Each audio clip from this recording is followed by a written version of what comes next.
কালকে চুল ধরে দিয়ে কালকে সকালে দুজনকেই ভালোবাসে প্রচুর পরিমাণে, কিন্তু ওই ওয়াইফের ওই জিনিসটা পছন্দ ছিল না যে মাকে কেন বেশি ভালোবাসে। এই সাধারণ টুকটাক ছোটখাটো ব্যাপারগুলো আমরা মাঝে মাঝে শুনতাম।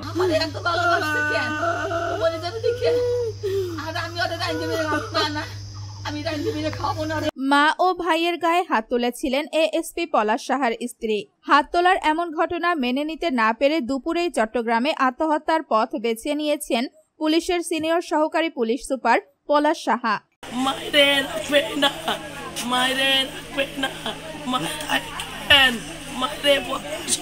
ভালোবাসে করতে পারে বলতে তোর বউ করছে কোনদিন, তোর বউ বনি করে কোনো বউটা করে। এই জন্য তুই মায়ের থাকবি, তুই আমি থাকবো, মা কেন থাকবে? সংসার করার জন্য আসে না, সংসার করার জন্য আসে না, এই সংসার সব শেষ করে আর আমার পোলারে খোঁজ ডাক্তারে না, ওই পলাশের প্রতি কোনো মায়া ছিল না। এমন দাবি করেছেন আত্মঘাতী এএসপির বড় ভাই নন্দলাল সাহা। তিনি বলেন 2 বছর আগে ফরিদপুরের চৌধুরীপাড়ায় পলাশের বিবাহ হয়। বিয়ের 6 থেকে 7 মাস পর থেকেই পারিবারিক কলহ লেগেই থাকত। প্রতিদিন কিছু না কিছু নিয়ে পলাশের স্ত্রী সুস্মিতা সাহা পরিবারের ঝামেলা করত। আমার মা আরতি সাহা পলাশের সঙ্গে চট্টগ্রামে থাকত।